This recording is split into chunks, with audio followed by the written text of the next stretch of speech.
নমস্কার বন্ধুরা, তোমরা সবাই কেমন আছো? আশা করি সবাই ভালোই আছো। আজ যে ভিডিওটা নিয়ে তোমাদের সামনে এসেছি সেটা দুবারে এলিফ্যান্ট ক্যাম্পের। এটা কুর্গে। আমি মাইসোর ঘুরতে গিয়েছিলাম। সেখান থেকে দুবারে এলিফ্যান্ট ক্যাম্প পৌঁছে গিয়েছিলাম সকাল 9:30টায়।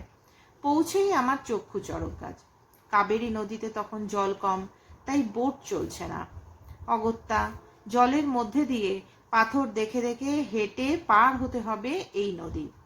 তবেই পৌঁছতে পারবো ক্যাম্পে, আর সেখানেই দেখা মিলবে হাতির দলের সঙ্গে। ফলে ব্যাপারটা হয়ে উঠল কঠিন এবং সময় সাপেক্ষ।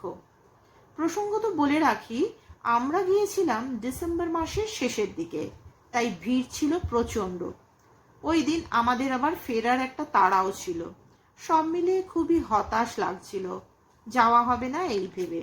ব্রেকফাস্ট হয়নি, তাই আগে সেটাই করতে চললাম। পেটে খাদ্য পড়তেই মাথায় বুদ্ধি খেলে গেল। সামনের দোকানে ঝোলানো 100 টাকার হাফ প্যান্ট কিনে নেমে পড়লাম যাত্রাপথে। অসম্ভব সুন্দর এক অনুভূতি হলো এই পথে।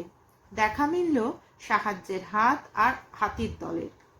একমাত্র প্রকৃতিই পারে মানুষের সঙ্গে মানুষকে মিলিয়ে দিতে। ভারতের বিভিন্ন প্রান্ত থেকে আসা মানুষ, যাদের ভাষা আলাদা, জাতি ধর্ম আলাদা, এই কাবেরী নদীর জলে পা দেওয়ার সঙ্গে সঙ্গে তারা যেন কেমন এক হয়ে গেল। প্রত্যেকের মুখের হাসি যেমন এক, তেমনি চলার পথকে সহজ করতে একে অপরকে হাত বাড়িয়ে দিচ্ছে।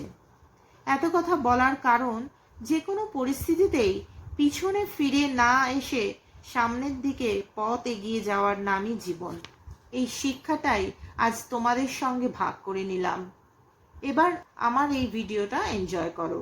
কেমন লাগলো আমার এই ভিডিও জানিও কিন্তু কমেন্ট সেকশনে।